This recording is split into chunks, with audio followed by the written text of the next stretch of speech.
നമസ്കാരം. സജീവമായ ഒരു വാർത്താ ബുള്ളറ്റിനിലേക്ക് നമ്മൾ കടക്കുകയാണ്. 9 മണി വാർത്തകളിലേക്ക് എല്ലാ പ്രേക്ഷകർക്കും സ്വാഗതം. ആദ്യം പ്രധാന തലക്കെട്ടുകൾ നോക്കാം. ജസ്റ്റിൻ ട്രൂഡോയ്ക്ക് പകരക്കാരൻ മാർക്ക് കാർണി പുതിയ കനേഡിയൻ പ്രധാനമന്ത്രിയാകും. ട്രംപുമായുള്ള തീരുവ യുദ്ധം തുടരും. കാനഡ ഒരിക്കലും അമേരിക്കയിൽ ചേരില്ലെന്ന് പ്രഖ്യാപനം.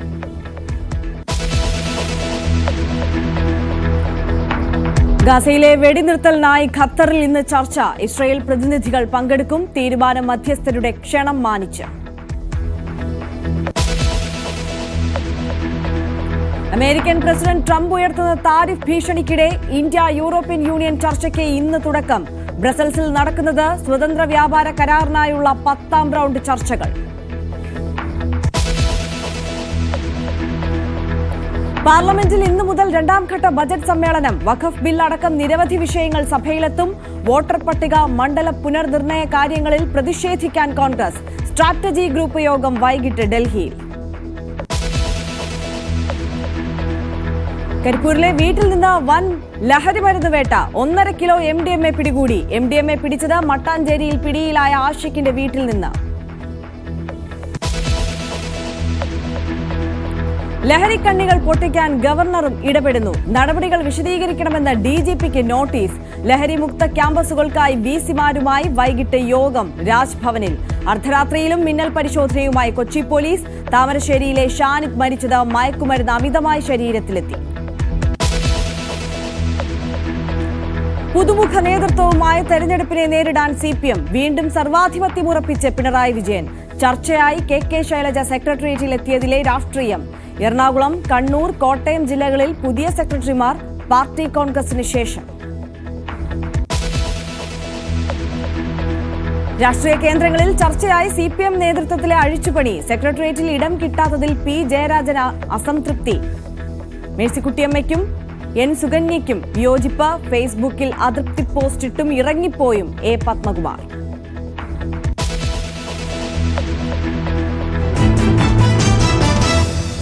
വെഞ്ഞാറമൂട് കൂട്ടക്കുരുതിക്ക് കാരണം സാമ്പത്തിക ബാധ്യത തന്നെ. നിർണായക സ്ഥിരീകരണവുമായി അന്വേഷണ സംഘം. ഗൾഫിലെ ബിസിനസ് തകർന്നിട്ടും കുടുംബം ആഡംബര ജീവിതം തുടർന്നു. വീട്ടിലെ ഗ്യാസ് തുറന്നുവിട്ടത് സ്വത്തുവകകൾ ബന്ധുക്കൾ കൈയടക്കാതിരിക്കാനെന്ന് അഫാന്റെ മൊഴി.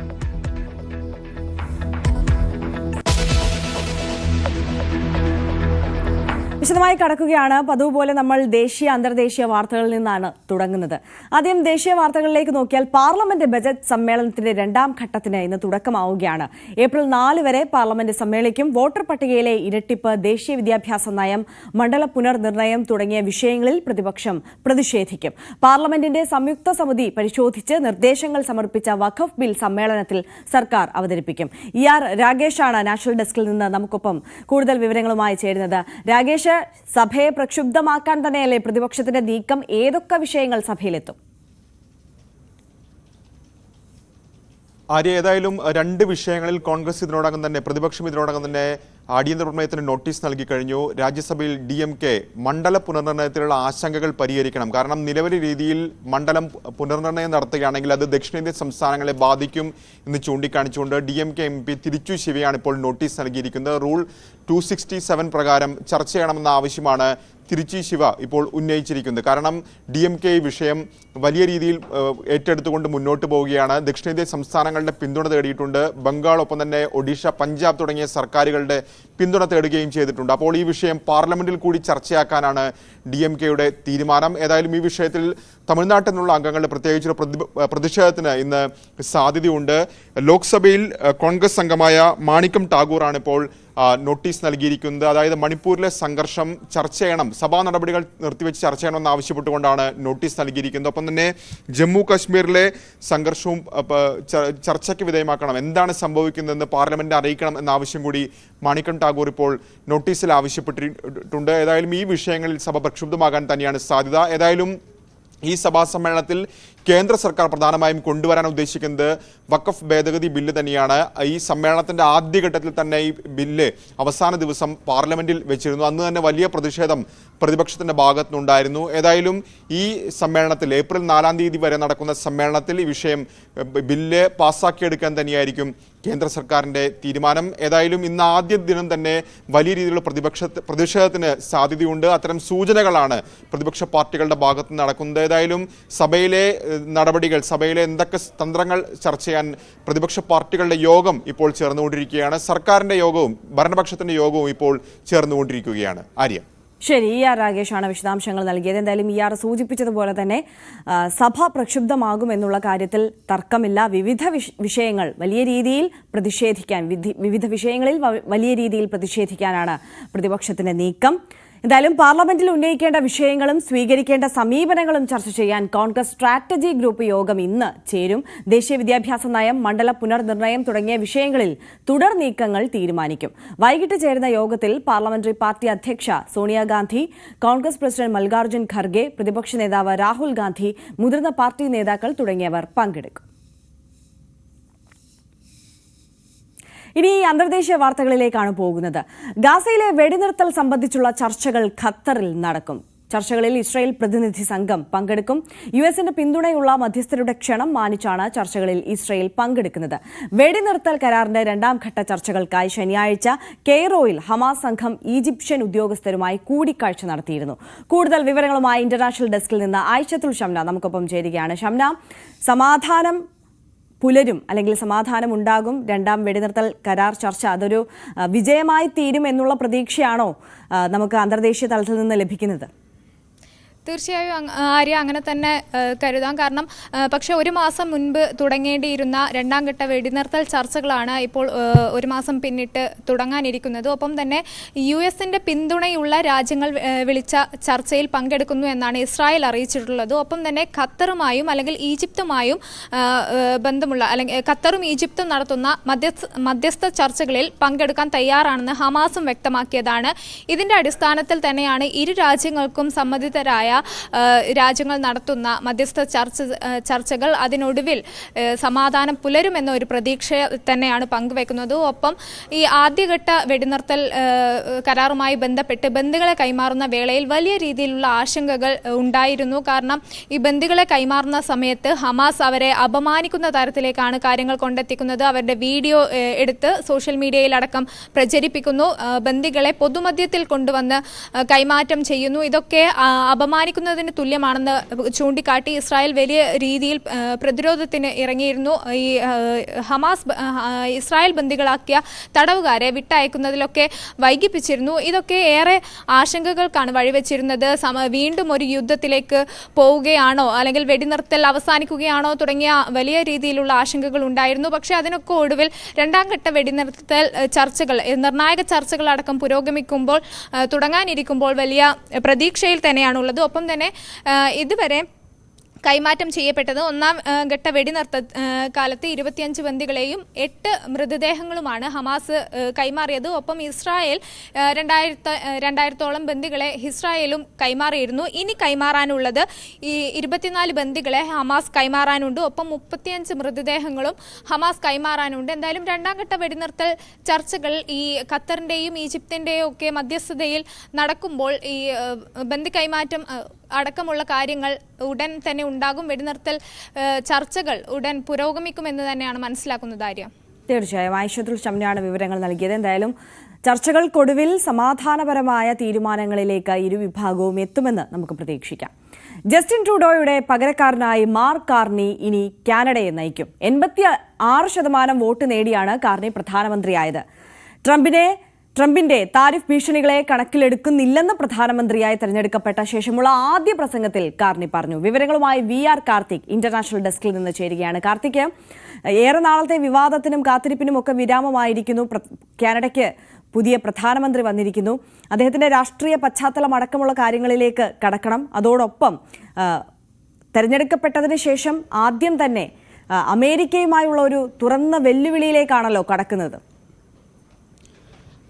തീർച്ചയായും ആര്യ, ജസ്റ്റിൻ ട്രൂഡോയുടെ പിൻഗാമിയായി മാർക്ക് കാർണി എത്തുന്നു എന്നതാണ് ഏറ്റവും ശ്രദ്ധേയം. നേരത്തെ നമ്മൾ പ്രതീക്ഷിച്ചിരുന്നത് മുൻ ധനമന്ത്രി ഫ്രീലാൻഡ് അടക്കമുള്ളവരുടെ പേരുകളാണ് സജീവമായി ചർച്ച ചെയ്തിരുന്നത്. ജനുവരിയിലാണ് 9 വർഷത്തെ ഭരണത്തിനൊടുവിൽ ജസ്റ്റിൻ ട്രൂഡോ ഉൾപാർട്ടിയിലെ പ്രശ്നങ്ങളും അതോടൊപ്പം തന്നെ പ്രതിച്ഛായ വലിയ തോതിൽ ബാധിച്ചതിനെ തുടർന്നും വലിയ പ്രതിഷേധങ്ങളെ തുടർന്നുമൊക്കെ അദ്ദേഹം രാജി പ്രഖ്യാപിച്ചത്.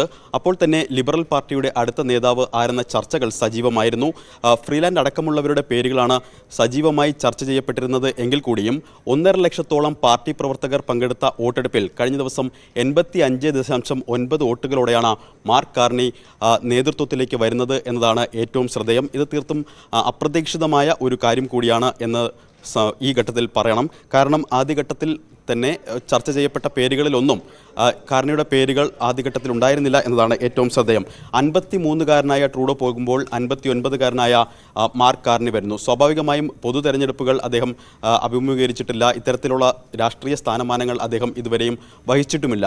അദ്ദേഹം ബാങ്ക് ഓഫ് കാനഡയുടെയും അതോടൊപ്പം തന്നെ ബാങ്ക് ഓഫ് ഇംഗ്ലണ്ടിൻ്റെയും ഒക്കെ ഗവർണറായി പ്രവർത്തിച്ച ആളാണ്. 2008 വലിയ സാമ്പത്തിക മാന്ദ്യം ഉണ്ടായ സമയത്ത് അദ്ദേഹത്തിൻ്റെ പല പ്രവൃത്തികളും പിന്നീട് ശ്രദ്ധേയമായി ലോകം വാഴ്ത്തി. അതായത് സാമ്പത്തിക പ്രതിസന്ധിയിൽ നിന്ന് കരകയറാൻ അദ്ദേഹത്തിൻ്റെ പല തീരുമാനങ്ങളും നിർണായകമായി എന്നതാണ് ഏറ്റവും ശ്രദ്ധേയമായ കാര്യം. മറ്റൊന്ന് ആര്യ, വലിയ പ്രതിസന്ധിയിലൂടെ കാനഡ കടന്നു പോകുന്ന ഒരു ഘട്ടത്തിലാണ് മാർക്ക് കാർണി അതിൻ്റെ അമരത്തേക്ക് എത്തുന്നത് എന്നതാണ്. പ്രത്യേകിച്ച് US-ഉമായുള്ള കാനഡയുടെ ബന്ധം അനുദിനം വഷളായിക്കൊണ്ടിരിക്കുന്നു. താരിഫ് യുദ്ധം അടക്കം ഉള്ള കാര്യങ്ങളിൽ ലോകം ശ്രദ്ധയോടെ ഇരു രാജ്യങ്ങളും തമ്മിലുള്ള ബന്ധത്തെ നോക്കിക്കാണുന്ന ഒരു ഘട്ടം. ആ ഘട്ടത്തിൽ ഡൊണാൾഡ് ട്രംപിൻ്റെ കടുത്ത വിമർശകനായ മാർക്ക് കാർണി ആ സ്ഥാനത്തേക്ക് എത്തുമ്പോൾ ഇനി എങ്ങനെയായിരിക്കും US-കാനഡ ബന്ധം എന്നതിലാണ് ഏറ്റവും കൂടുതൽ ഉറ്റുനോക്കുന്നത്. ഒരു ഘട്ടത്തിൽ ഹാരി പോട്ടറിലെ വില്ലനോട് ഡൊണാൾഡ് ട്രംപിനെ ഉപമിച്ച ഒരു വ്യക്തി കൂടിയാണ് മാർക്ക് കാർണി. അത്തരത്തിൽ ഒരാൾ കാനഡയുടെ അമരത്തേക്ക് എത്തുമ്പോൾ ഇനി എന്തായിരിക്കും അദ്ദേഹത്തിൻ്റെ നീക്കങ്ങൾ? സ്വാഭാവികമായും സാമ്പത്തിക രംഗത്തടക്കം വലിയ പ്രാവീണ്യമുള്ളൊരു വ്യക്തി ആ സ്ഥാനത്തേക്ക് എത്തുമ്പോൾ അദ്ദേഹത്തിൻ്റെ വരും കാല തീരുമാനങ്ങൾ എന്തൊക്കെയായിരിക്കും എന്നതാണ് ഏറ്റവും ശ്രദ്ധേയമായി ഉറ്റുനോക്കുന്നത്. മറ്റൊന്ന്, ഈ തിരഞ്ഞെടുക്കപ്പെട്ട ശേഷം അദ്ദേഹത്തിൻ്റെ ആദ്യ പ്രതികരണങ്ങളിൽ വരുന്നത് ചിലർ കാനഡയെ ദുർബലപ്പെടുത്താൻ ശ്രമിക്കുന്നു, ന്യായീകരിക്കാനാകാത്ത തീരുവയാണ് ചുമത്തുന്നത് എന്നതടക്കമുള്ള കടുത്ത വിമർശനങ്ങൾ അദ്ദേഹം അമേരിക്കയ്ക്കെതിരെ നടത്തുകയും ചെയ്തിട്ടുണ്ട്. അമേരിക്ക അങ്ങോട്ട് നൽകുന്ന ബഹുമാനം തിരിച്ചു നൽകുന്നതുവരെ അതേ നാണയത്തിൽ തന്നെ നേരിടാനാണ് തീരുമാനം എന്നും മാർക്ക് കാർണി പ്രതികരിച്ചിരിക്കുന്നു.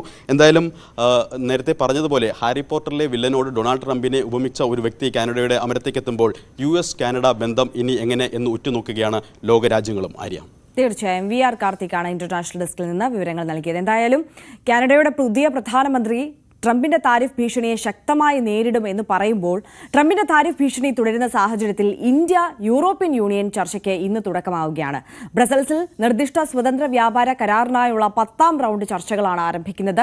ഈ വർഷം അവസാനത്തോടെ കരാറിന് അന്തിമ രൂപമാകും. പ്രധാനമന്ത്രി നരേന്ദ്രമോദിയും European commission president Ursula von der ലൈനും തമ്മിൽ കഴിഞ്ഞ മാസം നടന്ന ചർച്ചകളിൽ ഇന്ത്യ യൂറോപ്യൻ യൂണിയൻ സ്വതന്ത്ര വ്യാപാര കരാറിന് ഈ വർഷം തന്നെ അന്തിമ രൂപം നൽകാൻ തീരുമാനിച്ചിരുന്നു.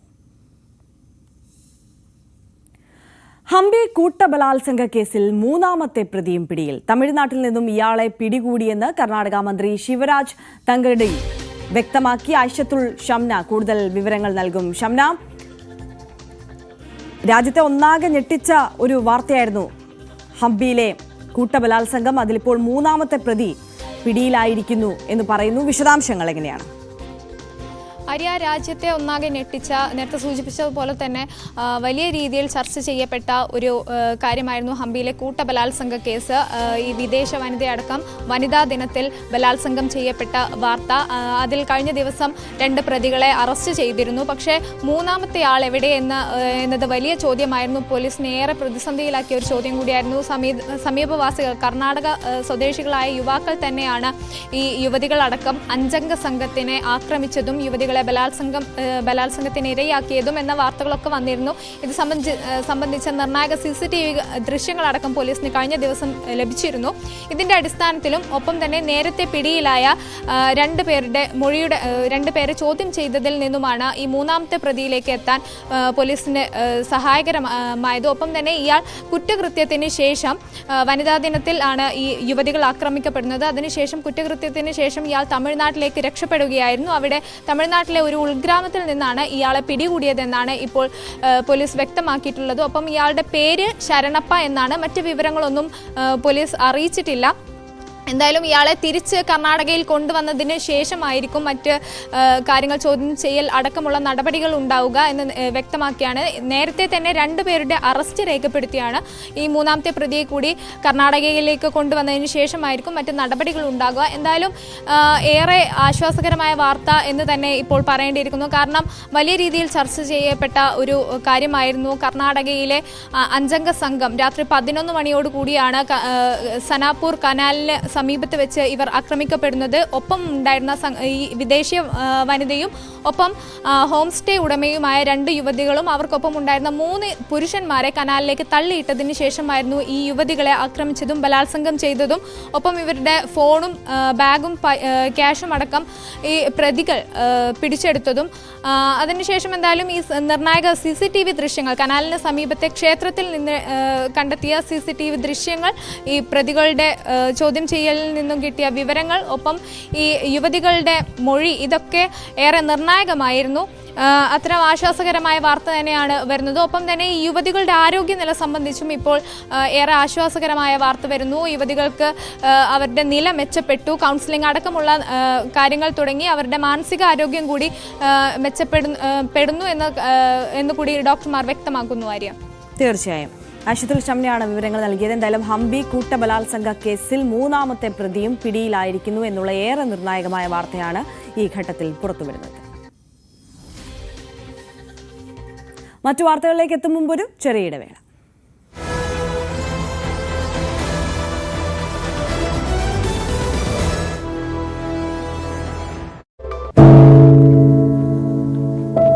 പെരുകുന്ന കുറ്റകൃത്യങ്ങളുടെ വാർത്തകൾ എല്ലാ ദിവസവും വായിച്ച് തളരുന്ന കാലമാണ് മാധ്യമപ്രവർത്തക എന്ന രീതിയിൽ ഇപ്പോൾ. അതിൽ മിക്കതിലും കാരണം ലഹരിയാണെന്നും പ്രതികളാകുന്നതും ഇരകളാകുന്നതും പുതിയ തലമുറയിലെ കുട്ടികളാണെന്ന് കൂടി പറയേണ്ടി വരുമ്പോൾ രക്ഷാകർത്താവെന്ന നിലയിൽ സമാധാനം പോലും കെട്ടുപോകുന്ന സമയമാണ്. ആരെയാണ് തിരുത്തുക? ആരെയാണ് നന്നാക്കുക? ഈ പുതിയ തലമുറയാണോ അതോ അവർക്ക് മാതൃകയാകേണ്ട നമ്മളെ തന്നെയാണോ? 4ാമത്തെ പെഗിൽ ഐസ് ക്യൂബ് വീഴുമ്പോൾ ഞാൻ എവിടെ എത്തുമെന്ന് പറയുന്ന നായകനെ വേണ്ട എന്ന് പറയാൻ ഒരിക്കലും നമുക്ക് കഴിഞ്ഞിട്ടില്ല. എല്ലാ പ്രതിസന്ധികളിൽ നിന്നും എഴുന്നേറ്റ് വരാൻ ലഹരി ഒപ്പം വേണമെന്നും വിഷമത്തിലും സന്തോഷത്തിലുമെല്ലാം ലഹരി കൂടെ ഉണ്ടാകണം എന്ന് പറഞ്ഞ തലമുറയാണ് നമ്മുടേത്. ലഹരിക്ക് കുടുംബ സദസ്സുകളിൽ ഉണ്ടായിരുന്ന ടാബു പോലും തുടച്ചു കളഞ്ഞ തലമുറയാണ് നമ്മുടേത്. അച്ഛനും അമ്മയും കുട്ടികളുടെ മുന്നിലിരുന്ന് മദ്യപിക്കുന്ന കാലത്ത് ഇതിലും വലിയ ലഹരിയിലേക്ക് കടക്കരുതെന്ന് കുട്ടികളോട് ആ രക്ഷിതാക്കൾക്ക് എങ്ങനെയാണ് പറയാൻ കഴിയുക? നോക്കൂ, കൈവിട്ടു പോകുന്നത് നമുക്കാണ്. അതിന്റെ വലിയ വിപത്ത് അനുഭവിക്കുന്നത് പുതിയ തലമുറയും. ലഹരിക്ക് അടിമയാകാതിരിക്കൂ, സ്വതന്ത്രരാകൂ. Live free, live drug free.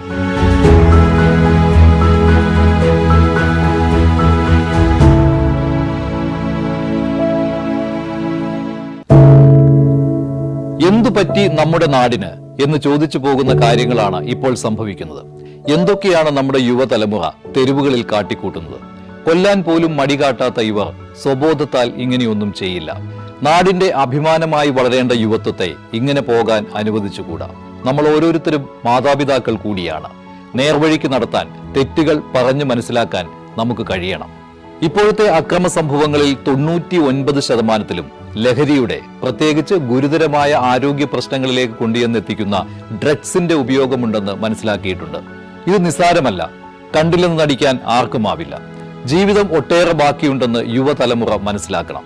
സ്നേഹിക്കാൻ, സർഗാത്മകത, ലഹരിയുടെ സഹായമില്ലാതെ വളർത്താൻ അവർക്ക് കഴിയണം. നിയമത്തിന്റെ ശക്തി അവരെ ബോധ്യപ്പെടുത്തണം. Say no to drugs, a big yes to life.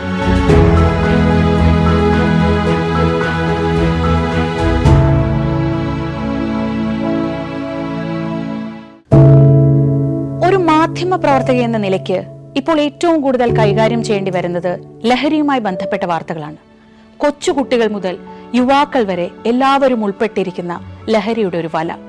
എന്താണ് നമ്മുടെ യുവതലമുറയ്ക്ക് സംഭവിക്കുന്നത് എന്നൊക്കെ എല്ലാവരും ചോദിച്ചു കാണും. പക്ഷേ അവരുടെ പ്രശ്നങ്ങളെ, അത് കുട്ടികൾ മുതൽ യുവാക്കൾ വരെ, അവരുടെ പ്രശ്നങ്ങളെ കേൾക്കുന്നതിന്, മനസ്സിലാക്കുന്നതിന്, ഒരു പരിഹാരം പറയുന്നതിന് മുതിർന്നവരായ നമുക്ക് എത്രമാത്രം കഴിയുന്നുണ്ട്? അവരിൽ ഉണ്ടാകുന്ന ചെറിയ മാറ്റങ്ങൾ നമ്മൾ തിരിച്ചറിയാറുണ്ട്. അവരുടെ ചുറ്റുമുള്ളത് ഒരു മായാലോകമാണ്. സോഷ്യൽ മീഡിയയുടെ, വീഡിയോ ഗെയിമുകളുടെ, സിനിമയുടെ, വാർത്തയുടെ വലിയ വിവരശേഖരത്തിന്റെ ലോകം. ആ ലോകത്തിനകത്ത് കുരുങ്ങിപ്പോകുന്ന കുട്ടികളെ തിരിച്ച് യഥാർത്ഥ ജീവിതത്തിലേക്ക്, മണ്ണിന്റെ മണമുള്ള ജീവിതത്തിലേക്ക് തിരിച്ചു കൊണ്ടുവരാൻ നമുക്കും കഴിയേണ്ടതല്ലേ? അവരെ കേൾക്കാൻ, അവരിൽ ഉണ്ടാകുന്ന മാറ്റങ്ങൾ തിരിച്ചറിയാൻ, അവരുടെ പ്രശ്നങ്ങൾക്ക് പരിഹാരം കാണാൻ നമുക്ക് മാത്രമേ കഴിയൂ. ചേർത്ത് പിടിക്കാം നമ്മുടെ കുട്ടികളെ. ലഹരിയുടെ വലയിൽ കുരുങ്ങാതെ അവരെ കാത്തുരക്ഷിക്കാം.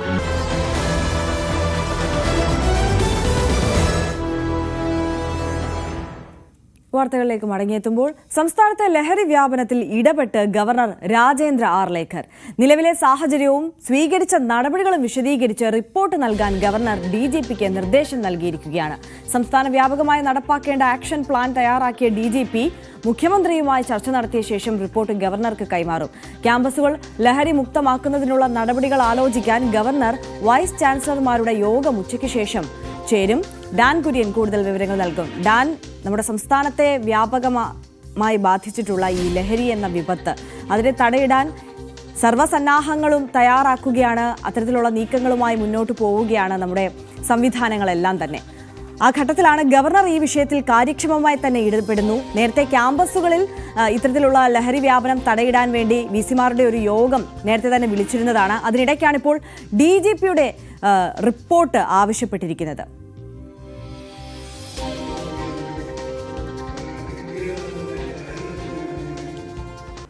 സർക്കാർ തലത്തിൽ നടക്കുന്ന നടപടികൾക്ക് സമാന്തരമായാണ് ഗവർണർ രാജേന്ദ്ര ആർലേക്കർ തന്നെ ഇന്ന് വൈകുന്നേരം 2:30 വൈസ് ചാൻസലർമാരോട് ഈ കാര്യത്തിൽ, അതായത് ക്യാമ്പസുകളെ ലഹരി വിമുക്തമാക്കുന്ന നടപടികൾ ചർച്ച ചെയ്യുന്നതിന് വേണ്ടി രാജ്ഭവനിലേക്ക് എത്താനുള്ള നിർദ്ദേശം നൽകിയിരിക്കുന്നത്. അതിനിടയിലാണ് സംസ്ഥാന പോലീസ് മേധാവി ഷെയ്ഖ് ദർബേ സാഹിബിനോടും ഇതുമായി ബന്ധപ്പെട്ട ആക്ഷൻ പ്ലാൻ തയ്യാറാക്കുന്ന റിപ്പോർട്ട്, അതായത് എങ്ങനെ ഈ ലഹരി വ്യാപനം തടയാം എന്ന കാര്യത്തിൽ അടിയന്തര ഇടപെടൽ ആവശ്യപ്പെട്ടുകൊണ്ടുള്ള പോലീസിന്റെ റിപ്പോർട്ട് കൂടി ഗവർണർ ആവശ്യപ്പെട്ടിരിക്കുന്നത്.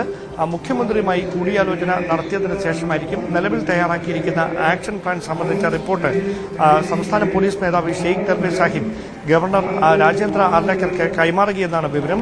ഇതിനോടകം സ്വീകരിച്ചിരിക്കുന്ന നടപടികൾ, ഇനി അങ്ങോട്ട് സ്വീകരിക്കാൻ പോകുന്ന നടപടികൾ, രജിസ്റ്റർ ചെയ്ത കേസുകൾ, തുടർന്ന് ഏത് തരത്തിലായിരിക്കും ലഹരി വ്യാപനം തടയുന്നതിനുള്ള നീക്കം, പോലീസിന്റെ എല്ലാ സംവിധാനങ്ങളും ഒരുപോലെ ഉപയോഗിച്ചുകൊണ്ട് ഈ ലഹരി വ്യാപനം തടയുക, അതോടൊപ്പം ലഹരി മാഫിയയുടെ വേരിറക്കുക, ഇത് ലക്ഷ്യമാക്കിക്കൊണ്ടുള്ള ഒരു സ്ട്രാറ്റജിക് ആയിട്ടുള്ള ആക്ഷൻ പ്ലാൻ തന്നെയായിരിക്കും സംസ്ഥാന പോലീസ് മേധാവിയുടെ റിപ്പോർട്ടിൽ അടങ്ങിയിരിക്കുന്നത് എന്ന് വേണം മനസ്സിലാക്കാൻ. മുഖ്യമന്ത്രിയുടെ അംഗീകാരത്തോടെ ഗവർണർക്ക് ഈ റിപ്പോർട്ട് സമർപ്പിക്കുമെന്നാണ് അറിയാൻ കഴിയുന്നത്. യെസ്, ഡാൻ കുര്യനാണ് വിവരങ്ങൾ നൽകിയത്. എന്തായാലും സർക്കാരിന് സമാന്തരമായി തന്നെ ഗവർണറുടെ ഭാഗത്ത് നിന്നുകൂടി ഇത്തരത്തിൽ ലഹരിക്കെതിരായിട്ടുള്ള പോരാട്ടം നടപടികളിലേക്ക് കടക്കുന്നു എന്നുള്ളതാണ്. കൊച്ചിയിൽ ലഹരി കേസ് വർദ്ധിക്കുന്ന സാഹചര്യത്തിൽ പരിശോധന കൂടുതൽ ശക്തമാക്കി പോലീസ്. നഗരത്തിൽ അർദ്ധരാത്രിയിലും പോലീസ് മിന്നൽ പരിശോധന നടത്തി. ലഹരി കടത്തിയവരും ഉപയോഗിച്ചവരും അടക്കം 300 പേരെ പിടികൂടി. MDMAയും ഹാഷിഷ് ഓയിലും അടക്കമാണ് പിടിച്ചെടുത്തത്. മദ്യപിച്ച് വാഹനമോടിച്ച 193 പേരെയും പിടികൂടിയിട്ടുണ്ട്. വാരാന്ത്യത്തിൽ യുവാക്കൾ നഗരത്തിന് പല പ്രദേശങ്ങളിലും തമ്പടിക്കുന്നതായും അവിടെ ലഹരി മരുന്ന് വിതരണം നടക്കുന്നതുമായുള്ള രഹസ്യ വിവരത്തിന്റെ അടിസ്ഥാനത്തിലായിരുന്നു മിന്നൽ പരിശോധന. അതിനിടയിൽ വരുന്ന മറ്റൊരു വാർത്ത കരിപ്പൂരിൽ വൻ ലഹരി മരുന്ന് വേട്ട എന്നുള്ളതാണ്. കാർഗോ വഴി വന്ന 1.5 കിലോയോളം MDMA പോലീസ് പിടികൂടി. 2 ദിവസം മുൻപ് ലഹരി മരുന്ന് കേസിൽ മട്ടാഞ്ചേരിയിൽ പിടികൂടിയ പ്രതി ആഷിഖിന്റെ വീട്ടിൽ നിന്നുമാണ് MDMA പിടികൂടിയത്. വിവരങ്ങളുമായി മലപ്പുറത്ത് നിന്ന് CV അനുമോദ് നമുക്കൊപ്പം ചേരുന്ന. അനുമോദ്, ഏതൊക്കെ തരത്തിൽ, ഏതൊക്കെ നാടുകളിൽ നിന്നാണ് നമ്മുടെ നാട്ടിലേക്ക് ലഹരി ഒഴുകിക്കൊണ്ടിരിക്കുന്നത് എന്നുള്ളത് ഞെട്ടിപ്പിക്കുന്ന വിവരങ്ങളാണ്. ഓരോ ദിവസം ഇത്തരത്തിലുള്ള പല വാർത്തകൾ വരുന്നു. കഴിഞ്ഞ ദിവസം നമ്മൾ തായ്ലൻഡിൽ നിന്ന് കേരളത്തിലേക്കുള്ള ലഹരി ഒഴുക്കിനെ കുറിച്ചുള്ള വാർത്ത News 18 തന്നെയാണ് പുറത്തുവിട്ടത്. ഇപ്പോൾ ഇതാ കാർഗോ വഴി വന്ന ലഹരി മരുന്നുകളാണ് പിടികൂടിയിട്ടുള്ളത്. ഈ പ്രതിയുമായി ബന്ധപ്പെട്ടിട്ടുള്ള കൂടുതൽ വിവരങ്ങൾ.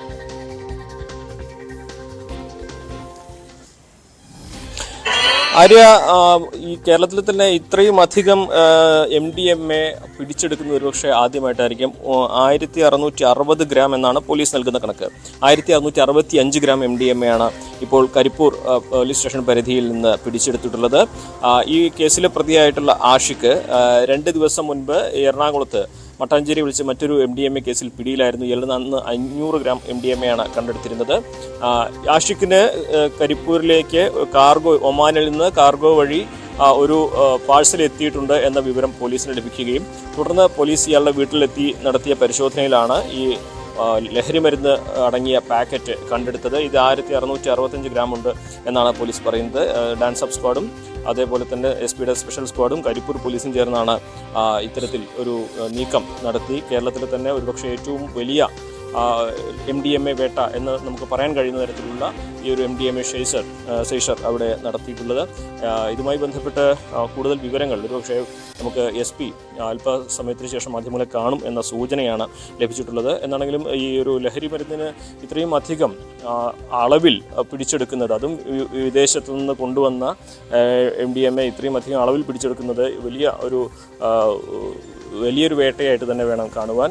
ഇത് വിമാനത്താവളങ്ങൾ വഴി ഇത്തരത്തിലുള്ള ലഹരിക്കടത്ത് സംഘങ്ങൾ സജീവമാണ് എന്നതിൻ്റെ ഏറ്റവും അവസാനത്തെ ഒരു തെളിവ് കൂടിയായിട്ട് വേണം ഈ ഒരു ഒമാനിൽ നിന്നുള്ള ഈ ലഹരി മരുന്ന് പിടികൂടിയതിനെ കാണേണ്ടത്. എന്നാണെങ്കിലും ആശിക്കുന്ന പ്രതി നിലവിൽ എറണാകുളം പോലീസിൻ്റെ കസ്റ്റഡിയിലായിരുന്ന അയാൾ റിമാൻഡിലാണ് ഉള്ളത്. ഇയാളെ കൂടുതൽ ചോദ്യം ചെയ്യുവാൻ കരിപ്പൂർ പോലീസ് കസ്റ്റഡിയിൽ വാങ്ങാനുള്ള സാധ്യതയും തള്ളിക്കളയാനാകില്ല.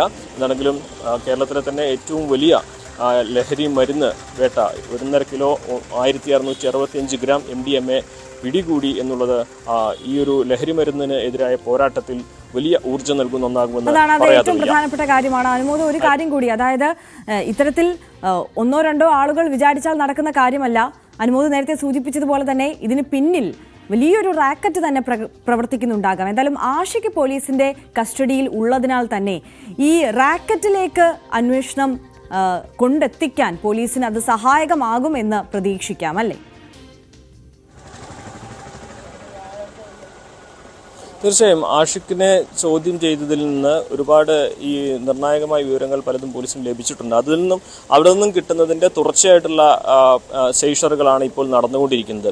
ഇന്നിപ്പോൾ ഈ ഒമാനിൽ നിന്ന് ആരാണ് ഇത് അയച്ചത്, അതിൻ്റെ പിന്നിലെ മറ്റ് കണ്ണികൾ ആരൊക്കെയാണ്, എന്തെല്ലാം കാര്യങ്ങൾ ഇത്തരത്തിൽ കടത്തിയിട്ടുണ്ട്, മറ്റ് വിമാനത്താവളങ്ങൾ വഴി ഇതുപോലെ ലഹരിക്കടത്ത് നടത്തിയിട്ടുണ്ട്, അങ്ങനെ ഒന്നിൽ തുടങ്ങി എവിടെ എത്തുമെന്ന് പറയാൻ കഴിയാത്തത്ര വലിയ ഒരു ശൃംഖലയുടെ ഒരു മഞ്ഞുമലയുടെ അറ്റം എന്നൊക്കെ പറയുന്ന തരത്തിലുള്ള കാര്യമാണ് ഇപ്പോൾ പോലീസിന് ലഭിച്ചിട്ടുള്ളത്. വലിയ ഒരു നെറ്റ്വർക്ക് തന്നെയാണ് ഇത്.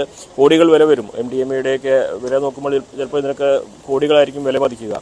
അപ്പോൾ അതുകൊണ്ട് തന്നെ ഇതിൻ്റെ സോഴ്സ് അതിലേക്ക് എത്തുവാൻ വേണ്ടി ഈ ഒരു നടപടികൾ ഏറെ സഹായകമാകുമെന്ന് പറയാതെ വയ്യ. കാരണം പ്രത്യേകിച്ച് ഇത്രയും വലിയ അളവിൽ MDMA ആഷിഖിന് നൽകിയിട്ടുണ്ടെങ്കിൽ ആഷിഖ് അതിൻ്റെ ഒരു മൊത്ത കച്ചവടക്കാരൻ തന്നെ ആയിരിക്കണമെന്ന് നമുക്ക് പ്രതീക്ഷിക്കാം, കണക്കാക്കാം. അയാളായിരിക്കാം ഒരുപക്ഷെ ഇവിടുത്തെ ചെറുകിട സംഘങ്ങൾക്ക് ഇത് കൈമാറുന്നത്. ഇത് ഒരുപക്ഷെ മലപ്പുറം ജില്ലയിലേക്ക് മാത്രമല്ല മറ്റു പല ജില്ലയിലേക്കും കൊണ്ടുപോകുന്നതിൻ്റെ ഭാഗമായിരിക്കാം. അപ്പോൾ ഈ ആഷിഖിൻ്റെ കയ്യിൽ നിന്ന് ലഭിക്കുന്ന വിവരങ്ങൾ ഈ ഘട്ടത്തിൽ ഇനി വളരെ നിർണായകമാണ്. ലഹരി മരുന്നിൻ്റെ തായ്വേരുകൾ തേടി പോകുന്നതിന് പോലീസിന് അയാളെ കൂടുതൽ ചോദ്യം ചെയ്യേണ്ടതുണ്ടായിരിക്കും. വിദേശത്ത് ഉള്ള കണ്ണികളെ കണ്ടെത്താൻ ഈ വിവരങ്ങൾ വളരെ പ്രധാനപ്പെട്ടതാണ്. എന്നാണെങ്കിലും ഈ ലഹരി മരുന്നിന് എതിരായ പോരാട്ടത്തിൽ അതീവ പ്രാധാന്യമർഹിക്കുന്നതായിരിക്കും ഇന്ന് പോലീസ് നടത്തിയ ഈ 1665 ഗ്രാം MDMA വേട്ട. തീർച്ചയായും CV അനുമോദാണ് വിവരങ്ങൾ നൽകിയത്. എന്തായാലും സംസ്ഥാനത്തിലെ തന്നെ ഏറ്റവും വലിയ MDMA വേട്ടയാണ് നടന്നിട്ടുള്ളത്. 1.5 കിലോയോളം MDMA ആണ് പോലീസ് പിടികൂടിയിട്ടുള്ളത്. ഇത് ഒമാനിൽ നിന്ന് കാർഗോ വഴി എത്തിയതാണ്. എന്തായാലും ആഷിഖ് എന്ന് പറയുന്ന വ്യക്തി, ആഷിഖ് നേരത്തെ തന്നെ പോലീസിന്റെ പിടിയിലായിട്ടുള്ളതാണ്, റിമാൻഡിലാണ് MDMA പിടികൂടിയ കേസുമായി ബന്ധപ്പെട്ട്. എന്തായാലും ഇതിന് പിന്നിൽ ഉള്ള വലിയൊരു റാക്കറ്റിലേക്ക് എത്താൻ അന്വേഷണ സംഘത്തിന് ആഷിഖിലൂടെ കഴിയും എന്നുള്ളത് പ്രതീക്ഷിക്കുകയാണ് അന്വേഷണ സംഘവും. അമിത തോതിൽ രക്തത്തിൽ മയക്കുമരുന്ന് കലർന്നതാണ് താമരശ്ശേരിയിൽ MDMA വിഴുങ്ങിയ ഷാനിദിന്റെ മരണകാരണമെന്ന് പ്രാഥമിക പോസ്റ്റ്മോർട്ടം റിപ്പോർട്ട്. ഷാനിദ് വിഴുങ്ങിയ കവറുകളിൽ ഒന്ന് പൊട്ടി MDMA പുറത്തു വന്നിരുന്നതായും റിപ്പോർട്ടിൽ പറയുന്നു. സജീവ് C. വാര്യർ ഉണ്ട് നമുക്കൊപ്പം കോഴിക്കോട് നിന്ന്. സജീവ്, കേരളത്തെ ഏറെ ഞെട്ടിച്ച ഒരു വാർത്തയായിരുന്നു ഈ ഷാനിദിന്റെ മരണം, MDMA പാക്കറ്റ് വിഴുങ്ങി എന്നുള്ളത്. അതിലെന്തായാലും അമിതമായ രാസലഹരി ശരീരത്തിൽ എത്തിത്തന്നെയാണ് ഷാനിദിന്റെ മരണം സംഭവിച്ചത് എന്നുള്ള പോസ്റ്റ്മോർട്ടം റിപ്പോർട്ട് കൂടി പുറത്തു വന്നിരിക്കുകയാണ്. ഈ അന്വേഷണം ഏത് തരത്തിൽ കൊണ്ടുപോകാനാണ് പോലീസ് ആലോചിക്കുന്നത്?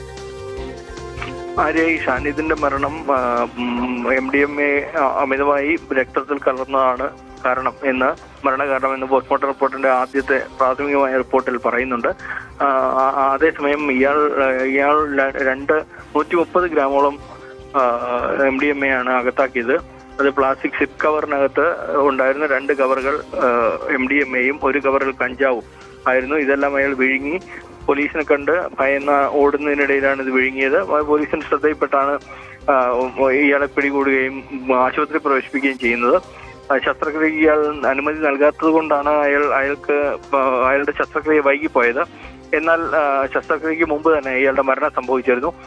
ഒരു സിപ്പ് കവർ ഉണ്ടായിരുന്ന MDMA പുറത്തു വരികയും അത് രക്തത്തിൽ കലരുകയും ആയിരുന്നു എന്നാണ് പോസ്റ്റ്മോർട്ടം റിപ്പോർട്ടിൽ പറയുന്നത്. ഏതായാലും പോലീസ് പ്രത്യേകിച്ചും പറയുന്നത് 2 കേസുകളിൽ ഇയാൾക്കെതിരെ ഇതിനു മുമ്പ് തന്നെ 2 കേസുകളുണ്ട്. ഒന്ന് കോടഞ്ചേരി പോലീസ് സ്റ്റേഷനിലും ഒന്ന് താമരശ്ശേരി പോലീസ് സ്റ്റേഷനിലുമാണ്. ഈ കേസുകളിലെ അന്വേഷണം തുടരുന്നതിനിടയിലാണ് ഇയാൾ വീണ്ടും പിടിയിലാകുന്നത്. തുടർച്ചയായി ലഹരി ഉപയോഗിക്കുകയും അത് വിൽക്കുകയും ചെയ്യുന്ന ആളാണ് ഷാനിദ് എന്നാണ് പോലീസ് പറയുന്നത്.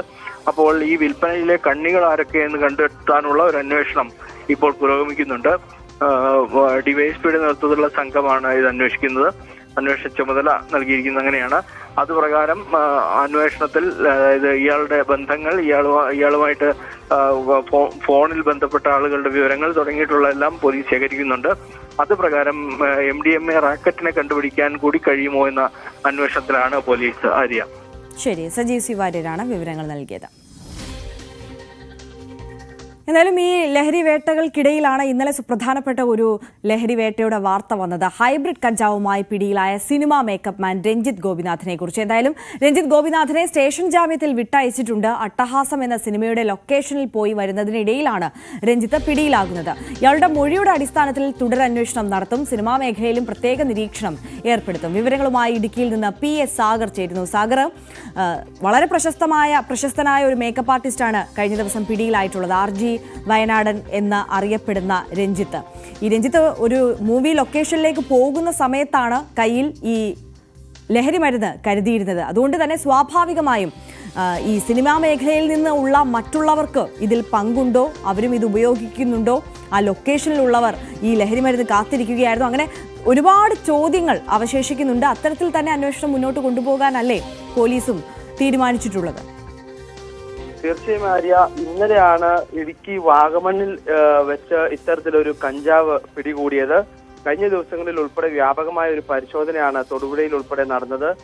ഇന്നലെ നടന്ന ഈ പരിശോധനയിൽ സിനിമാ മേക്കപ്പ് മാനെയാണ് പിടികൂടിയത്. ആവേശം, പൈങ്കിളി, സൂക്ഷ്മദർശിനി, രോമാഞ്ചം തുടങ്ങി ഒട്ടേറെ സിനിമകളിൽ മേക്കപ്പ് മാനായി പ്രവർത്തിച്ചിട്ടുള്ള ആളാണ് രഞ്ജിത്ത്.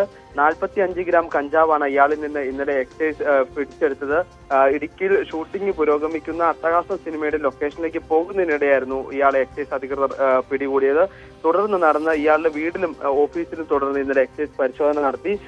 അതിൽ നിന്ന് വീട്ടിൽ കഞ്ചാവ് ഉപയോഗിച്ചതായിട്ടുള്ള ലക്ഷണങ്ങളെല്ലാം തന്നെ എക്സൈസ് കണ്ടിരുന്നു. കാരണം അവിടെ കഞ്ചാവിന്റെ കുറ്റികളും വിത്തുകളും ഉൾപ്പെടെ വീട്ടിൽ നിന്നും ഓഫീസിൽ നിന്നും കണ്ടെടുത്തു. ഇതുകൂടാതെ ഇന്നലെ 45 ഗ്രാം മാത്രം കഞ്ചാവ് ഉള്ളതിനാൽ തന്നെ ഇയാളെ സ്റ്റേഷൻ ജാമ്യത്തിൽ വിടുകയായിരുന്നു. കൂടിയ ഇനം കഞ്ചാവായ ഹൈബ്രിഡ് കഞ്ചാവുമായിട്ടാണ് ഇയാൾ ഇന്നലെ പിടിയിലായത്. ഇയാൾ 3 വർഷമായി കഞ്ചാവ് ഉപയോഗിക്കുന്നുണ്ടെന്നാണ് എക്സൈസ് അധികൃതർ നൽകുന്ന വിവരം. കൊച്ചി സ്വദേശിയിൽ നിന്നാണ് ഇയാൾ ഇത്തരത്തിൽ കഞ്ചാവ് വാങ്ങിയത്. 50 ഗ്രാം കഞ്ചാവാണ് 10,000 രൂപ നൽകി വാങ്ങിയത് എന്നാണ് അധികൃതർ അറിയിച്ചത്. ഈ സിനിമാ ലൊക്കേഷനിലേക്ക് പോകുന്നതിനിടയിൽ തന്നെ പിടിച്ചതിനാൽ സിനിമാ ലൊക്കേഷൻ ഉൾപ്പെടെ വ്യാപകമായ ഒരു പരിശോധന നടത്തുവാൻ അധികൃതർ തീരുമാനിച്ചിട്ടുണ്ട്. തുടർന്ന് ഈ മേഖലയിൽ അന്വേഷണം നടത്തും. സിനിമാ മേഖലയിൽ പ്രത്യേക നിരീക്ഷണം ഏർപ്പെടുത്തും. ഈ ഷൂട്ടിംഗ് പുരോഗമിക്കുന്ന ഈ അട്ടഹാസ സിനിമയുടെ ലൊക്കേഷനിൽ ഇയാൾ കഞ്ചാവ് ഇതിനു മുമ്പ് എത്തിച്ചിരുന്നോ, ഇവിടെ ഇത്തരത്തിൽ ഉപയോഗിച്ചിരുന്നോ തുടങ്ങിയ കാര്യങ്ങളെല്ലാം തന്നെ പരിശോധന നടത്തുമെന്നാണ് അധികൃതർ സാഗർ, വളരെ ചെറിയ അളവിലുള്ള ലഹരി മരുന്ന് മാത്രമാണ് കയ്യിൽ ഉണ്ടായിരുന്നത് എന്നതുകൊണ്ടാണ് ഈ രഞ്ജിത്തിന് ഇപ്പോൾ ജാമ്യം ലഭിച്ചിട്ടുള്ളത്. കഴിഞ്ഞ ദിവസം സ്റ്റേഷൻ ജാമ്യത്തിൽ വിട്ടയച്ചത്. പക്ഷേ ഈ പ്രാഥമികമായ ഒരു ചോദ്യം ചെയ്യലിൽ രഞ്ജിത്ത് മറ്റുള്ള ആളുകൾക്കും, ഈ സിനിമാ മേഖലയിലെ മറ്റുള്ള ആർക്കെങ്കിലും ഇത്തരത്തിൽ ലഹരി എത്തിച്ച് നൽകാറുണ്ടായിരുന്നോ എന്നതടക്കം പോലീസ് ചോദിച്ചറിഞ്ഞിട്ടുണ്ടോ? അതുമായി ബന്ധപ്പെട്ട് പോലീസ് എന്തെങ്കിലും വിവരങ്ങൾ നൽകുന്നുണ്ടോ? ആര്യ, ഇന്നലെ ഈ ഷൂട്ടിംഗ് ലൊക്കേഷനിലേക്ക് ഇയാൾ പോകുന്നതിനിടയിലാണ് ഇയാളെ ഇന്നലെ കഞ്ചാവുമായിട്ട് എക്സൈസ് അധികൃതർ പിടികൂടിയത്. അതിനാൽ തന്നെ ഈ ഷൂട്ടിംഗ് ലൊക്കേഷൻ ഉൾപ്പെടെ പരിശോധന നടത്തും. അതുപോലെ തന്നെ ഇയാൾ മുൻപ് പ്രവർത്തിച്ചിരുന്ന സിനിമകളുടെ എല്ലാം മേക്കപ്പ് മാനായിട്ട് പ്രവർത്തിച്ചിട്ടുണ്ട്. ഒട്ടേറെ സിനിമകളിൽ ഇയാൾ മേക്കപ്പ് മാനായിട്ട് പ്രവർത്തിച്ചിട്ടുണ്ട്. ആ സിനിമകളിലെല്ലാം ആ ലൊക്കേഷനുകളിൽ അല്ലെങ്കിൽ അതിൽ പ്രവർത്തിച്ചിരുന്നവർ അത്തരത്തിൽ ഏതെങ്കിലും രീതിയിൽ ഇവർ കഞ്ചാവ് ഇവിടെ എത്തിച്ചിരുന്നോ, മറ്റ് ലഹരി വസ്തുക്കൾ എത്തിച്ചിരുന്നോ എന്നത് അടക്കമുള്ള പരിശോധനകൾ നടത്തുമെന്നാണ് എക്സൈസ് അധികൃതർ അറിയിച്ചിരിക്കുന്നത്. ഇന്നലെ ഇയാളുടെ വീട്ടിൽ നടത്തിയ ആ പരിശോധനയിൽ ഈ ചെറിയ ലഹരിമരുന്ന് സൂക്ഷിക്കുന്ന പൗച്ച് ഉൾപ്പെടെ കണ്ടെടുത്തതായാണ് നമുക്ക് ലഭിക്കുന്ന വിവരം. അപ്പോൾ അതിനാൽ തന്നെ അത് ഈ രാസലഹരി സൂക്ഷിക്കുവാൻ ഉപയോഗിക്കുന്ന ചെറിയ രീതിയിലുള്ള സിപ്പ് കവറാണ് കണ്ടെടുത്തത്. ഈ സിപ്പ് കവറൊക്കെ കണ്ടെടുത്തതിനാൽ തന്നെ ഇയാൾ രാസലഹരി അല്ലെങ്കിൽ കഞ്ചാവ് ഉൾപ്പെടെ മറ്റ് ഏതെങ്കിലും ലഹരി വസ്തുക്കൾ ഇത്തരത്തിൽ സിനിമ സെറ്റുകളിൽ കൊണ്ടുപോയി ആർക്കെങ്കിലും നൽകിയിട്ടുണ്ടോ, ഇല്ലെങ്കിൽ അത് അവർ അവിടെ എത്തിച്ചിരുന്നോ എന്നെല്ലാം തന്നെ പരിശോധിക്കുമെന്നാണ് എക്സൈസ് അധികൃതർ അറിയിച്ചിരിക്കുന്നത്. ഈ ഇടുക്കിയിൽ ഷൂട്ടിംഗ് പുരോഗമിക്കുന്ന ഈ അട്ടഹാസം സിനിമയുടെ ലൊക്കേഷനുകളിലും പരിശോധന ശക്തമാക്കുമെന്നാണ് അധികൃതർ അറിയിച്ചിരിക്കുന്നത്. ആര്യ. ശരി, PA സാഗറാണ് വിവരങ്ങൾ നൽകിയത്. എന്തായാലും പ്രശസ്തനായ മേക്കപ്പ് ആർട്ടിസ്റ്റ് രഞ്ജിത്ത് ഗോപിനാഥനാണ്, RG വയനാടൻ എന്നറിയപ്പെടുന്ന രഞ്ജിത്ത് ഗോപിനാഥനാണ് കഴിഞ്ഞ ദിവസം മയക്കുമരുന്നുമായി ഹൈബ്രിഡ് കഞ്ചാവുമായി പിടിയിലായിട്ടുള്ളത്. എന്തായാലും ഇത്തരത്തിൽ രഞ്ജിത്തിനെ ചോദ്യം ചെയ്യുന്നതിലൂടെ അല്ലെങ്കിൽ ഈ ഒരു തുമ്പ് പിടിച്ചുകൊണ്ട് സിനിമാ മേഖലയിൽ ആർക്കെങ്കിലും ഇതിൽ പങ്കുണ്ടോ, അത്തരത്തിലൊരു ലഹരി വ്യാപനം നടക്കുന്നുണ്ടോ, വിൽപ്പന നടക്കുന്നുണ്ടോ എന്നതുമായി ബന്ധപ്പെട്ട കൂടുതൽ സാധ്യതകൾ അന്വേഷിക്കുകയാണ്. അത്തരത്തിലുള്ള വിവരങ്ങൾ പുറത്തു കൊണ്ടുവരാനുള്ള അന്വേഷണത്തിലാണ് പോലീസ് ഇപ്പോൾ ഉള്ളത്. ലഹരി മാഫിയകളെ കരുതിയിരിക്കണമെന്ന് പാണക്കാട് സയ്യിദ് സാദിഖ് അലി ശിഹാബ് തങ്ങൾ. മാഫിയകൾക്കെതിരെയും മഹല്ല് കമ്മിറ്റികളും സംഘടനകളും ബോധവൽക്കരണം നടത്തണമെന്നും സാദിഖ് അലി തങ്ങൾ പറഞ്ഞു. ചെമ്മാട് ദാറുൽ ഹുദ റമദാൻ പ്രഭാഷണ പരമ്പരയുടെ സമാപന സമ്മേളനം ഉദ്ഘാടനം ചെയ്ത് സംസാരിക്കുകയായിരുന്നു അദ്ദേഹം. ലഹരിയുടെയും മയക്കുമരുന്നിന്റെയും ആ ഒരു പിടിയിൽ അകപ്പെട്ടുകൊണ്ട് സമൂഹം തന്നെ ഏറെ പ്രയാസപ്പെടുന്ന ദിനരാത്രങ്ങളിലൂടെയാണ് നമ്മൾ പോകുന്നത്. അതിനെതിരെ ശക്തമായി കരുതിയിരുന്നു കൊണ്ട് തന്നെ നമുക്ക് മുന്നോട്ട് പോകണം. ഇവിടെ ഉസ്താദ് നേരത്തെ ഇവിടെ സൂചിപ്പിച്ചതുപോലെ അതിനെ നമ്മൾ നിസ്സാരമായി കണ്ടുകൂടാ. പ്രത്യേകിച്ച് ചെറിയ കുട്ടികളെയാണ് ഇതൊക്കെ ബാധിക്കുന്നതെന്ന് വരുമ്പോൾ അതുണ്ടാക്കുന്ന ദൂരവ്യാപകമായിട്ടുള്ള പ്രത്യാഘാതങ്ങൾ. അപ്പോൾ അതിനെതിരെ നമ്മൾ വീട്ടിൽ നിന്ന് തന്നെ അതിൻ്റെ ഒരു ശ്രദ്ധ നമ്മൾ തുടങ്ങേണ്ടതുണ്ട് എന്നുള്ളത് തന്നെയാണ്. കൊച്ചിയിൽ ലഹരി കേസ് വർദ്ധിക്കുന്ന സാഹചര്യത്തിൽ പരിശോധന കൂടുതൽ ശക്തമാക്കുകയാണ് പോലീസ്. നഗരത്തിൽ അർദ്ധരാത്രിയിലും പോലീസ് മിന്നൽ പരിശോധന നടത്തി. ലഹരി കടത്തിയവരും ഉപയോഗിച്ചവരും അടക്കം 300 പേരെ പിടികൂടിയിട്ടുണ്ട്. MDMAയും ഹാഷിഷ് ഓയിലും അടക്കമാണ് പിടിച്ചെടുത്തത്. മദ്യപിച്ച് വാഹനം ഓടിച്ച 193 പേരെയും പിടികൂടി. വാരാന്ത്യത്തിൽ യുവാക്കൾ നഗരത്തിന്റെ പല പ്രദേശങ്ങളിലും തമ്പടിക്കുന്നതായും അവിടെ ലഹരിമരുന്ന് വിതരണം നടക്കുന്നതുമായുള്ള രഹസ്യ വിവരത്തിന്റെ അടിസ്ഥാനത്തിലായിരുന്നു മിന്നൽ പരിശോധന. നവമി ദിനേശ് ചേരുന്നുണ്ട്. നവമിയും ഈ കൊച്ചി നഗരത്തെ സംബന്ധിച്ച് നോക്കുകയാണെങ്കിൽ ഈ ലഹരി വ്യാപനവുമായി ബന്ധപ്പെട്ട കൂടുതൽ കേസുകളും അത്തരത്തിലുള്ള സംഭവങ്ങളും റിപ്പോർട്ട് ചെയ്യുന്ന ഒരു നഗരം കൂടിയാണ്. അവിടെ മിന്നൽ പരിശോധന ഇന്നലെ അർദ്ധരാത്രി അടക്കം പോലീസ് നടത്തുമ്പോൾ കൃത്യമായ വിവരം പല മേഖലയിലുള്ള ഇത്തരത്തിലുള്ള ലഹരി വിൽപ്പന കേന്ദ്രങ്ങളെക്കുറിച്ചും ഉപയോഗിക്കുന്ന ആളുകളെക്കുറിച്ചും ഒക്കെ പോലീസിന് ലഭ്യമായിട്ടുണ്ട് എന്നത് തന്നെയല്ലേ? ആര്യ, കൊച്ചി നഗരത്തിൽ ലഹരി അത് വലിയ രീതിയിൽ പിടിമുറുക്കിയിരിക്കുകയാണ്. കുട്ടികളിലും യുവാക്കളിലും ഒക്കെ വലിയ രീതിയിൽ ലഹരിയുടെ ഉപയോഗമുണ്ടെന്ന് പോലീസിന് കണ്ടെത്താൻ സാധിക്കുകയും ചെയ്തു. ഇതിന്റെ അടിസ്ഥാനത്തിലാണ് നഗരത്തിൽ ഇന്നലെ രാത്രി ഒരു മിന്നൽ പരിശോധന നടത്തിയത്. ഈ പരിശോധനയിൽ ലഹരി കടത്തിയവരും ഉപയോഗിച്ചവരുമായി ഏകദേശം 300 പേരെയാണ് പിടികൂടിയത്. ഇവരിൽ നിന്നും MDMAയും ഹാഷിഷ് ഓയിലും അടക്കമാണ് പിടിച്ചെടുത്തത്. അതോടൊപ്പം മദ്യപിച്ച് വാഹനം ഓടിച്ച 193 പേരെയും പിടികൂടുകയും ചെയ്തിട്ടുണ്ട്. ഈ വാരാന്ത്യത്തിൽ യുവാക്കൾ ഈ കൊച്ചി നഗരത്തിൽ പ്രധാനപ്പെട്ട ഇടങ്ങളിലെല്ലാം ഒത്തുകൂടി അവിടെ വെച്ച് ലഹരി ഉപയോഗിക്കുകയും കൈമാറ്റം ചെയ്യുകയും ഒക്കെ ചെയ്യുന്നുണ്ടെന്ന രഹസ്യ വിവരത്തിനെ തുടർന്ന് നടത്തിയ പരിശോധനയിലാണ് ഞെട്ടിപ്പിക്കുന്ന കണക്കുകൾ പുറത്തു വന്നത്. അതോടൊപ്പം തന്നെയാണ് ഇന്നലെ രാത്രി നെട്ടൂർ ജംഗ്ഷനിൽ വെച്ചും യുവാവ് കഞ്ചാവുമായി പിടികൂടി. അമൽ ജോസിയാണ്, എഴുപുന്ന സ്വദേശി അമൽ ജോസിയാണ് 2.046 കിലോഗ്രാം കഞ്ചാവുമായി പോലീസിന്റെ പിടിയിലായത്. അങ്ങനെ പോലീസ് ശക്തമായി തന്നെ ഈ പരിശോധനയുമായി മുന്നോട്ട് പോകാനാണ് തീരുമാനിച്ചിരിക്കുന്നത്. ഇതിന്റെ ഭാഗമായി ഓരോ ദിവസവും രാത്രിയെന്ന് മാത്രമല്ല പകലും പോലീസ് നഗരം ചുറ്റി ഇത്തരത്തിലുള്ള സാഹചര്യത്തിലുള്ള അല്ലെങ്കിൽ പോലീസിന്റെ ഒക്കെ രഹസ്യ വിവരത്തെ തുടർന്നും ഒക്കെ പരിശോധന ശക്തമാക്കാനാണ് തീരുമാനിച്ചിരിക്കുന്നത്.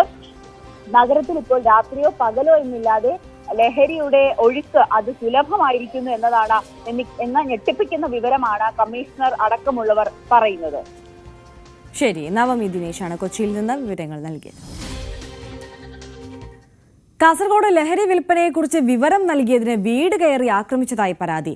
മാസ്തിക്കുണ്ട് സ്വദേശി സിനാനും മാതാവിനുമാണ് മർദ്ദനമേറ്റത്. ലഹരിക്കേസിലെ പ്രതി ചെങ്കള സ്വദേശി ഉമർ ഫാറൂഖ്, സഹോദരൻ നിയാസ് എന്നിവരാണ് ആക്രമിച്ചതെന്നാണ് പരാതി.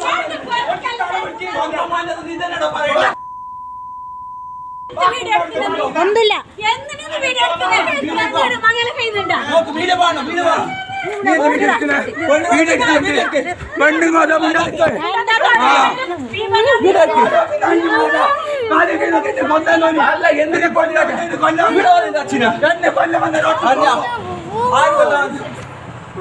നോക്കാലോ ഞാൻ മറ്റുപോലെ ഞാൻ കാണിച്ചല്ല നോക്കാം ഇവിടെ മാത്രമല്ല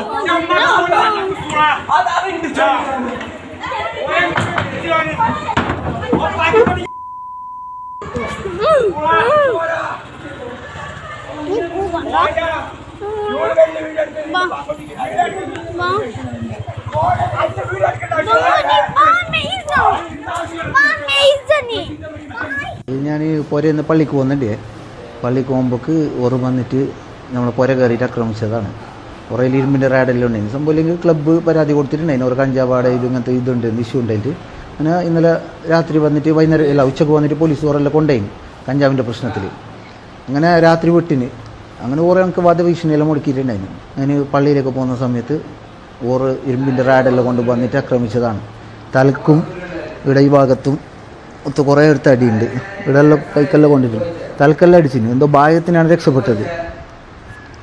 വീട്ടിലേക്ക് വന്നിട്ട് പെണ്ണുങ്ങളെല്ലാം തല്ലീന്. പെണ്ണുങ്ങളെ തല്ലീന്. കിടാവുണ്ടായിന്. കിടാവും ഭയങ്കര ഇതായിന്. കിടാവിനെ തള്ളിയിട്ട് അങ്ങോട്ട് കിട്ടീന്. ഫ്രീ ആയി അവിടെ നിൽക്കുന്നത്. കഴിഞ്ഞ വർഷം നടക്കുന്നുണ്ട്. അന്ന് കംപ്ലയിൻ്റ് ആക്കിയിട്ട് പോലീസെല്ലാം വന്നിട്ട് പോയതാണ്. അപ്രാവശ്യം ഉറ കിട്ടിയിട്ട് പിന്നെ പോലീസ് വന്നതുകൊണ്ട് അവർ നിർത്തിയിട്ടുണ്ടായിരുന്നു. ആ ഭാഗത്തൊന്നും ഉണ്ടായിരുന്നില്ല. ഇപ്പോൾ ഒരു 10-20 ദിവസമായിട്ട് അവിടെ ഭയങ്കര ആൾക്കാർ വരുന്ന ഇതിലുണ്ട്. ഇങ്ങനെ കംപ്ലയിൻ്റ് ആക്കിയതാണ്. ക്ലബ്ബ് മൊത്തത്തിൽ കംപ്ലയിൻ്റ് ആക്കിയതാണ്. ആ പിടിച്ചതിൻ്റെ പ്രതികാരമാണ് ഇന്നലെ അവർ വെട്ടിയത്. ഇതിപ്പോൾ ഇങ്ങനെയാണെങ്കിൽ നമുക്ക് ജീവിക്കാൻ പറ്റാത്തൊരു സാഹചര്യമാണ് അവിടെ ഉള്ളത് നിലവിൽ. കെ വി ബൈജു കൂടുതൽ വിവരങ്ങളുമായി കാസർഗോഡ് നിന്ന് ചേരുകയാണ്. ബൈജു, ഈ ലഹരിക്കെതിരായ പോരാട്ടം അത് സർക്കാർ സംവിധാനങ്ങളുടെ മാത്രം ഉത്തരവാദിത്വമല്ല, നമ്മുടെ സമൂഹത്തിലെ ഒന്നായ കൂട്ടായ പരിശ്രമം അതിന് വേണം. അത്തരത്തിൽ ഉത്തരവാദിത്വപൂർവ്വമായി മുന്നോട്ട് വരുന്ന ലഹരി സംഘങ്ങളെ കാട്ടിക്കൊടുക്കുന്ന വ്യക്തികൾക്കും കുടുംബത്തിനുമൊക്കെ അവരെയൊക്കെ നിരുത്സാഹപ്പെടുത്തുന്ന തരത്തിലുള്ള ഒരു വാർത്തയാണ് ഇപ്പോൾ ഈ കാസർഗോഡ് നിന്ന് വന്നിട്ടുള്ളത്.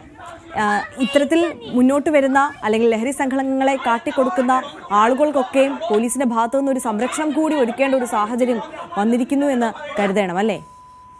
തീർച്ചയായും ആര്യ, ലഹരി സംഘങ്ങളെക്കെതിരെ പോലീസ് നടപടി കർശനമാക്കുന്നുണ്ടെന്ന് പറയുമ്പോഴാണ് ഇങ്ങനെ ഇത്തരമൊരു വാർത്ത ഇപ്പോൾ റിപ്പോർട്ട് ചെയ്യേണ്ടി വരുന്നത്. അത് ആര് സൂചിപ്പിച്ചതുപോലെ തന്നെ ലഹരി സംഘങ്ങളെ കുറിച്ച് വിവരം പോലീസിന് നൽകിയാൽ അതിന് മറുപടി ഇങ്ങനെയായിരിക്കും എന്ന ഒരു രീതിയിലാണ് ഈ കാര്യങ്ങൾ പോകുന്നത്. അതായത് ഇവരുടെ വീടിന് സമീപത്ത് വർഷങ്ങളായി കർണാടകയിൽ നിന്നും വന്ന് താമസിക്കുന്ന ഒരു ഉമ്മർ, അതുപോലെ തന്നെ സഹോദരൻ ഇയാളുടെ നിയാസ് എന്നിവരുടെ നേതൃത്വത്തിലുള്ള സംഘമാണ് ഈ വീട് കയറി ഇത്തരത്തിൽ ആക്രമിച്ചത്. ഇവർ വർഷങ്ങളായി തന്നെ ഇവിടെ ഈ വലിയ തോതിൽ ലഹരി മരുന്ന് കച്ചവടമൊക്കെ നടത്തുന്നുണ്ട്. ഇതിൽ പൊറുതിമുട്ടി അവിടുത്തെ ക്ലബ്ബ് പ്രവർത്തകരും അതുപോലെ തന്നെ നാട്ടുകാരും ചേർന്ന് പോലീസിൽ പരാതി നൽകി. കഴിഞ്ഞ ദിവസം ഇവരെ പിടികൂടുകയും ചെയ്യുന്നു. പക്ഷേ നിയമത്തിന്റെ ഒരു പ്രശ്നം ഇവരുടെ വലിയ അളവിൽ ഇവരുടെ പിടികൂടാത്തതുകൊണ്ട് അപ്പോൾ തന്നെ സ്റ്റേഷൻ ജാമ്യം നൽകി ഇവർ വിടുകയായിരുന്നു.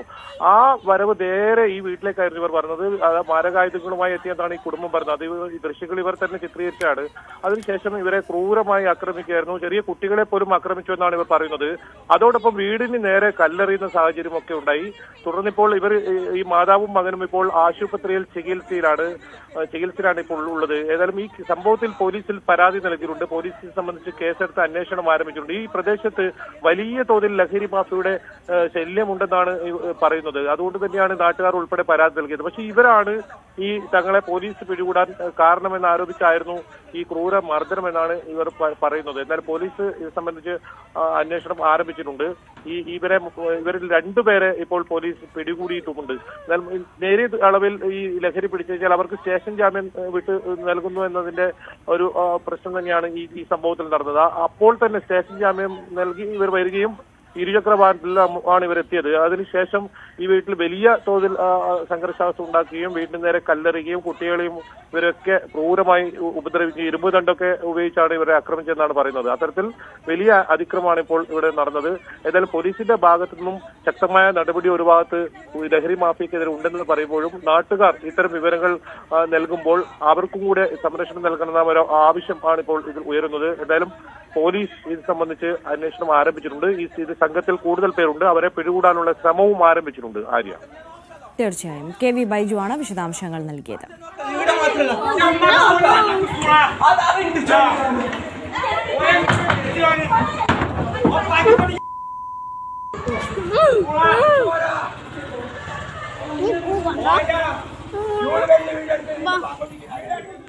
ലഹരി വിൽപ്പനക്കാരെ കുറിച്ച് വിവരം നൽകിയതിനാണ് ഈ കുടുംബത്തെ ആക്രമിച്ചിരിക്കുന്നത്. അതേ ലഹരി സംഘം തന്നെ ജാമ്യത്തിൽ ഇറങ്ങി വന്നതിനു ശേഷം. ഇനി വെഞ്ഞാറമൂട് കൂട്ടക്കൊലപാതകവുമായി ബന്ധപ്പെട്ട ഒരു ന്യൂസ് 18 എക്സ്ക്ലൂസീവ് റിപ്പോർട്ടിലേക്കാണ് നമ്മൾ കടക്കുന്നത്. വെഞ്ഞാറമൂട് കൂട്ടക്കൊലപാതകത്തിന്റെ കാരണം സാമ്പത്തിക ബാധ്യത തന്നെയെന്ന് ഉറപ്പിച്ച അന്വേഷണ സംഘം. അബ്ദുൾ റഹീം സൗദിയിൽ നടത്തിയിരുന്ന വ്യാപാരത്തിൽ തകർച്ച നേരിട്ടിട്ടും കുടുംബത്തിന്റെ ആഡംബര ജീവിതശൈലി മാറ്റമില്ലാതെ തുടർന്നതാണ് ബാധ്യതകളുടെ ആക്കം കൂട്ടിയതെന്നാണ് പോലീസിന്റെ കണ്ടെത്തൽ. കുടുംബാംഗങ്ങളെ ഉൾപ്പെടെ ക്രൂരമായി ആക്രമിച്ച ശേഷം വീട്ടിലെ ഗ്യാസ് തുറന്നു വിട്ടത് വസ്തുവകകൾ ബന്ധുക്കൾ കൈവശപ്പെടുത്താതെ കത്തി നശിക്കാനാണെന്നും കൂട്ടക്കൊലക്കേസ് പ്രതി അഫാൻ അന്വേഷണ സംഘത്തോട് വെളിപ്പെടുത്തി. പേരുമലയിലെ വീട്ടിലെത്തിച്ച് അന്വേഷണ സംഘം നടത്തിയ തെളിവെടുപ്പിനിടെയാണ് ഫെബ്രുവരി 24-ാം തീയതി സംഭവിച്ച കൊടും ക്രൂരകൃത്യങ്ങൾ 23-കാരനായ അഫാൻ പോലീസിനോട് വിശദീകരിച്ചത്. സംഭവ ദിവസം രാവിലെ 10 മണിക്ക് വീടിനുള്ളിലെ സോഫയിലിരുന്ന് താനും ഉമ്മ ഷെമിയും കടക്കണിയിൽ നിന്ന് രക്ഷപ്പെടാൻ ആത്മഹത്യയല്ലാതെ മറ്റ് പോംവഴികൾ ഒന്നുമില്ലെന്ന് പരസ്പരം പറഞ്ഞു. അതിനിടെ ഉമ്മ പൊക്കോളൂ, ഞാനും അവനും പിന്നാലെ വരാമെന്ന് പറഞ്ഞ് ഉമ്മയുടെ തലയിൽ ഉണ്ടായിരുന്ന ഷോൾ കഴുത്തിൽ ഇറുക്കി വരിഞ്ഞു മുറുക്കി. ഷെമി സോഫയിൽ നിന്ന് നിലത്ത് വീണു, ഒപ്പം താനും. പിന്നീട് മുറിക്കുള്ളിലേക്ക് വലിച്ചു കൊണ്ടുപോയി തല ശക്തിയോടെ തറയിലിടിപ്പിച്ചു. രക്തം വാർന്നൊഴുകുന്നത് കണ്ട് ഉമ്മ മരിച്ചെന്ന് കരുതി മുറിയുടെ വാതിലടച്ച് പുറത്തുപോയി. പാങ്ങോടുള്ള കുടുംബ വീട്ടിൽ തനിച്ച് താമസിച്ചിരുന്ന വല്യമ്മ സൽമ ബീവിയുടെ അടുത്തെത്തി എന്റെ ഉമ്മ പോയടി എന്ന് പറഞ്ഞു. തുടർന്ന് തലയ്ക്ക് ചുറ്റിക കൊണ്ടടിച്ച് മുറിവേൽപ്പിച്ച് 88-കാരിയായ സൽമ ബീവിയെയും വകവരുത്തി. അവിടെ നിന്ന് പിതൃ സഹോദരൻ ലത്തീഫിന്റെ വീട്ടിലെത്തി 2 പേരുടെ ജീവനെടുത്തു. ഒടുവിൽ ഉമ്മയുടെ അടുത്തേക്ക് വരണമെന്ന് പറഞ്ഞ് പെൺസുഹൃത്ത് ഫർസാനയെ മുക്കുന്നൂരിലെ വീട്ടിൽ നിന്ന് വിളിച്ചു വരുത്തി. കാവറയിൽ നിന്ന് തനിക്കൊപ്പം ബൈക്കിൽ കയറിയ ഫർസാനയോട് ഈ വണ്ടി ഇടിച്ച് താൻ മരിച്ചാൽ എന്ത് ചെയ്യുമെന്ന് യാത്രക്കിടെ പ്രതി ചോദിച്ചു. നിനക്കൊപ്പം ഞാനും മരിക്കുമെന്ന് ഫർസാനയുടെ മറുപടി. തുടർന്ന് പേരമലയിലെ വീടിന്റെ മുന്നിലെത്തിയപ്പോൾ ഗേറ്റ് പൂട്ടിയ നിലയിൽ. താനും ഫർസാനയും മതിൽ ചാടിക്കടന്ന് വീടിനുള്ളിൽ പ്രവേശിച്ചു. മുകൾ നിലയിലെ മുറിയിലെത്തിച്ച് ഉമ്മ പോയെന്ന് ആദ്യം വെളിപ്പെടുത്തി. പിന്നാലെ ആക്രമിച്ച മറ്റുള്ളവരുടെ വിവരങ്ങളും. നടുക്കുന്ന വിവരങ്ങൾ കേട്ട് കൈകൾ കൊണ്ട് കണ്ണുപൊത്തി തല കുനിച്ച് ഫർസാന സമീപത്തെ കസേരയിലിരുന്നു. പൊടുന്നനെ നീ കരയില്ലെന്നും ഞാനും അനുജനും നിന്റെ പിന്നാലെ വരുമെന്നും പറഞ്ഞ് അടുത്ത് കരുതിയിരുന്ന ചുറ്റിക കൊണ്ട് 2 തവണ പെൺസുഹൃത്തിന്റെ നെറ്റിയിൽ അടിച്ചു. ആദ്യ ആക്രമണത്തിൽ തന്നെ അവളുടെ ജീവൻ നഷ്ടപ്പെട്ടെന്നും പിന്നീട് തലയ്ക്കു ചുറ്റും അടിക്കുകയായിരുന്നെന്നുമാണ് വെളിപ്പെടുത്തൽ. അതിനിടെ ഇഷ്ടഭക്ഷണമായ കുഴിമന്തിയും വാങ്ങി വീട്ടിലേക്ക് മടങ്ങി വന്ന സഹോദരനെ അകത്ത് വിളിച്ചു കയറ്റി ഉമ്മ പോയെന്ന് പറഞ്ഞു. നമുക്കും ഉമ്മയുടെ അടുത്തേക്ക് പോകാമെന്ന് പറഞ്ഞ് ശബ്ദം പുറത്ത് കേൾക്കാതിരിക്കാൻ ഹാളിനുള്ളിലെ TV ഓണാക്കിയ ശേഷം അഫ്സാന്റെ നേർക്ക് ആദ്യ ആക്രമണം. ഇക്ക ഇക്ക എന്ന് വിളിച്ചുകൊണ്ടായിരുന്നു 14-കാരൻ പിടഞ്ഞു വീണത്. പിന്നാലെ സമീപത്തെ മുറിക്കലിൽ നിന്ന് അനക്കം കേട്ട് തുറന്നു നോക്കുമ്പോൾ ഉമ്മയുടെ കണ്ണുകൾ ചലിക്കുന്നുണ്ടായിരുന്നു. അതിനിടെ ചുറ്റിക കൊണ്ട് പലതവണ ഷെമിയുടെ തലയിൽ അടിച്ചു. രക്തം പരന്നൊഴുകിയിട്ടും കണ്ണുകൾ തുറന്നിരുന്നതോടെ ബലമായി മുറുക്കിയടച്ച ശേഷം താൻ പുറത്തു കടന്നു. രക്തത്തിൽ കുളിച്ചു കിടന്ന അനുജന്റെ മൃതദേഹത്തിനരികിലിരുന്ന് ഏറെ നേരം കരഞ്ഞ ശേഷമാണ് രക്തക്കറ പുരണ്ട വസ്ത്രങ്ങൾ മാറ്റി കുളിച്ചത്. ഒടുവിൽ അടുക്കളയിലെ ഗ്യാസ് തുറന്നുവിട്ടു. തുടർന്ന് ശീതളപാനീയത്തിൽ എലിവിഷം കലർത്തി കുടിച്ച ശേഷം വീടിന് പുറത്തു കടന്നു. ബൈക്ക് സ്റ്റാർട്ടാകാതെ വന്നതോടെ ഓട്ടോ പിടിച്ച് വെഞ്ഞാറമൂട് പോലീസ് സ്റ്റേഷനിലേക്ക്. ഉമ്മയെയും താൻ ഏറ്റവും കൂടുതൽ സ്നേഹിച്ച അനുജനെയും പെൺസുഹൃത്തിനെയും അതിക്രൂരമായി ആക്രമിച്ചതിൽ കുറ്റബോധമുണ്ടെന്നും എന്നാൽ മറ്റു 3 പേരോട് തനിക്ക് അടങ്ങാത്ത പകയായിരുന്നെന്നുമാണ് തെളിവെടുപ്പിനിടെ അന്വേഷണ സംഘത്തോട് അഫാൻ നടത്തിയ വെളിപ്പെടുത്തൽ. തിരുവനന്തപുരത്ത് നിന്ന് ഡാൻ കുര്യൻ, ന്യൂസ് 18. മറ്റു വാർത്തകളിലേക്ക് എത്തും മുമ്പ് ഒരു ഇടവേള.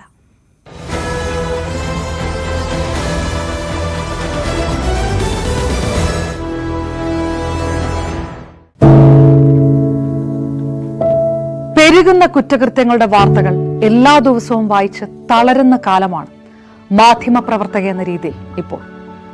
അതിൽ മിക്കതിലും കാരണം ലഹരിയാണെന്നും പ്രതികളാകുന്നതും ഇരകളാകുന്നതും പുതിയ തലമുറയിലെ കുട്ടികളാണെന്നു കൂടി പറയേണ്ടി വരുമ്പോൾ രക്ഷാകർത്താവെന്ന നിലയിൽ സമാധാനം പോലും കെട്ടുപോകുന്ന സമയമാണ്.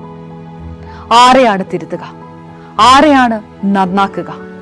ഈ പുതിയ തലമുറയാണോ അതോ അവർക്ക് മാതൃകയാകേണ്ട നമ്മളെ തന്നെയാണോ? 4ാമത്തെ പെഗിൽ ഐസ് ക്യൂബ് വീഴുമ്പോൾ ഞാൻ എവിടെ എത്തുമെന്ന് പറയുന്ന നായകനെ വേണ്ട എന്ന് പറയാൻ ഒരിക്കലും നമുക്ക് കഴിഞ്ഞിട്ടില്ല. എല്ലാ പ്രതിസന്ധികളിൽ നിന്നും എഴുന്നേറ്റ് വരാൻ ലഹരി ഒപ്പം വേണമെന്നും വിഷമത്തിലും സന്തോഷത്തിലുമെല്ലാം ലഹരി കൂടെ ഉണ്ടാകണം എന്ന് പറഞ്ഞ തലമുറയാണ് നമ്മുടേത്. ലഹരിക്ക് കുടുംബ സദസ്സുകളിൽ ഉണ്ടായിരുന്ന ടാബു പോലും തുടച്ചു കളഞ്ഞ തലമുറയാണ് നമ്മുടേത്. അച്ഛനും അമ്മയും കുട്ടികളുടെ മുന്നിലിരുന്ന് മദ്യപിക്കുന്ന കാലത്ത് ഇതിലും വലിയ ലഹരിയിലേക്ക് കടക്കരുതെന്ന് കുട്ടികളോട് ആ രക്ഷിതാക്കൾക്ക് എങ്ങനെയാണ് പറയാൻ കഴിയുക? നോക്കൂ, കൈവിട്ടു പോകുന്നത് നമുക്കാണ്. അതിന്റെ വലിയ വിപത്ത് അനുഭവിക്കുന്നത് പുതിയ തലമുറയും. ലഹരിക്ക് അടിമയാകാതിരിക്കൂ, സ്വതന്ത്രരാകും. Live free, live drug free.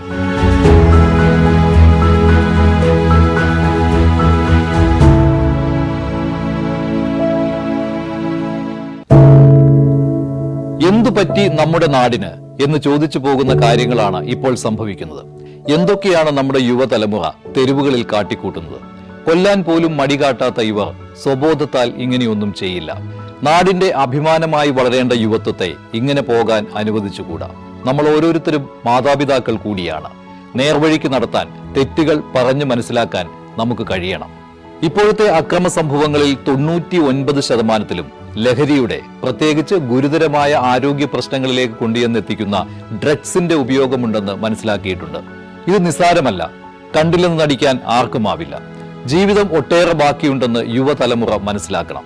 സ്നേഹിക്കാൻ, സർഗാത്മകത, ലഹരിയുടെ സഹായമില്ലാതെ വളർത്താൻ അവർക്ക് കഴിയണം. നിയമത്തിന്റെ ശക്തി അവരെ ബോധ്യപ്പെടുത്തണം. Say no to drugs, a big yes to life.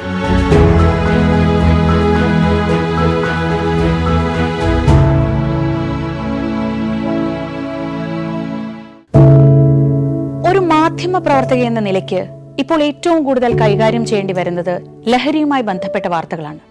കൊച്ചുകുട്ടികൾ മുതൽ യുവാക്കൾ വരെ എല്ലാവരും ഉൾപ്പെട്ടിരിക്കുന്ന ലഹരിയുടെ ഒരു വല.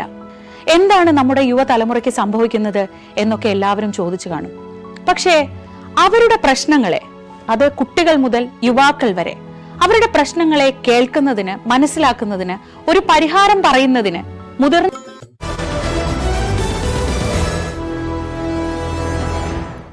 വാർത്തകളിലേക്ക് മടങ്ങിയെത്തുമ്പോൾ സംസ്ഥാന സമിതി പാനലിൽ വിയോജിച്ച് നേതാക്കൾ.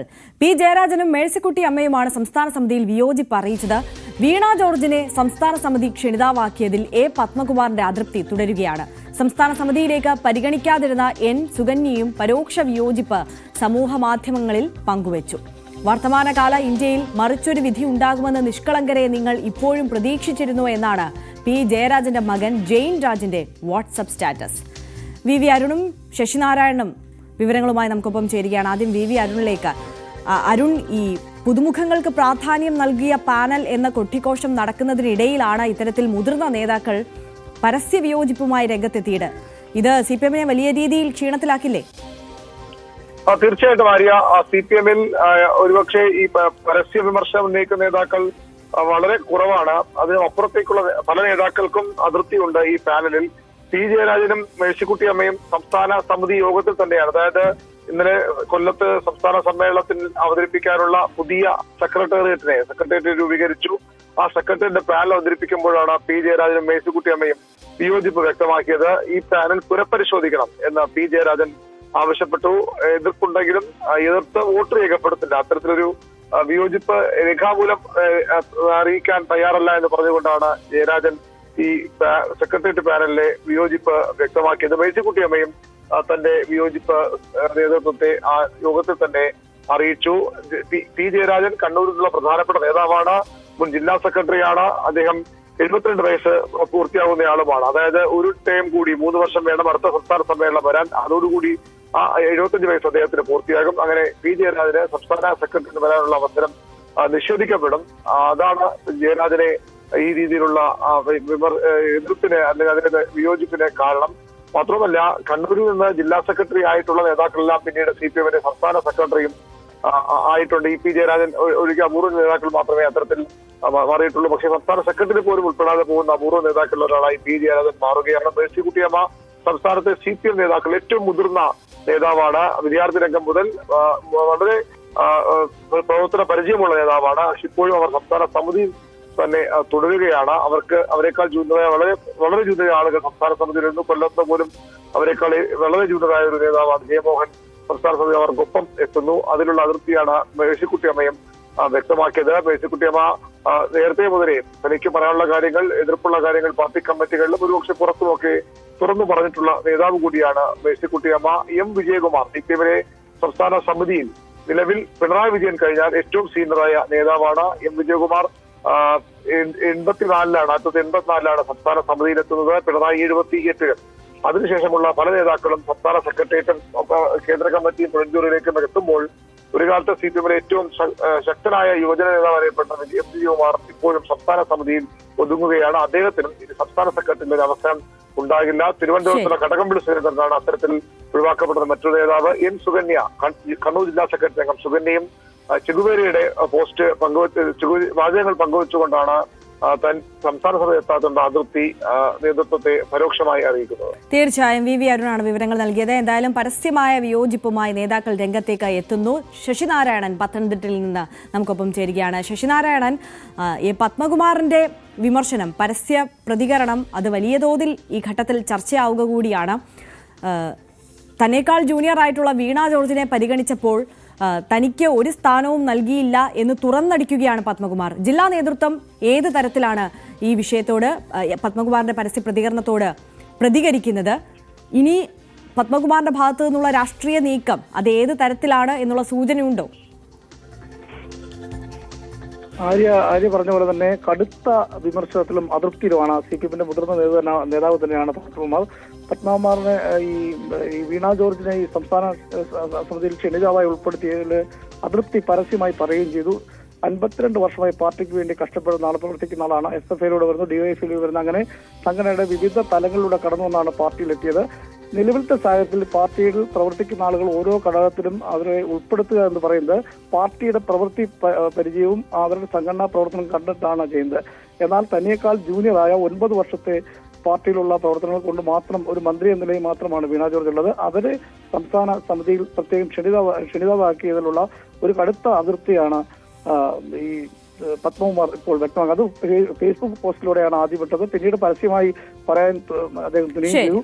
അത്തരത്തിലുള്ള നടപടി വന്നാൽ, ഏതെങ്കിലും നടപടി വന്നാൽ അതിനെ ഭയക്കുന്നില്ല. എന്തായാലും പാർട്ടിയുടെ ഈ തീരുമാനത്തെ വളരെ വിമർശനത്തോട് തന്നെ പറഞ്ഞിരിക്കുന്നു. ശരി, ശശിനാരായണനാണ് പത്തനംതിട്ടയിൽ നിന്ന് വിശദാംശങ്ങൾ നൽകിയത്. എന്തായാലും വളരെ പ്രധാനപ്പെട്ട പൊളിറ്റിക്കൽ വാർത്തയാണ് പുറത്തു വരുന്നത്. എന്തായാലും മുതിർന്ന നേതാക്കന്മാർ പരസ്യമായ പ്രതികരണവുമായി രംഗത്തേക്ക് എത്തുമ്പോൾ ഇതിനെ എങ്ങനെ CPM പ്രതിരോധിക്കും എന്നുള്ളതും വരും മണിക്കൂറുകളിൽ കണ്ടറിയണം. ഈ വാർത്തയുടെ വിശദാംശം നമുക്ക് വിശദമായി തന്നെ നോക്കാം.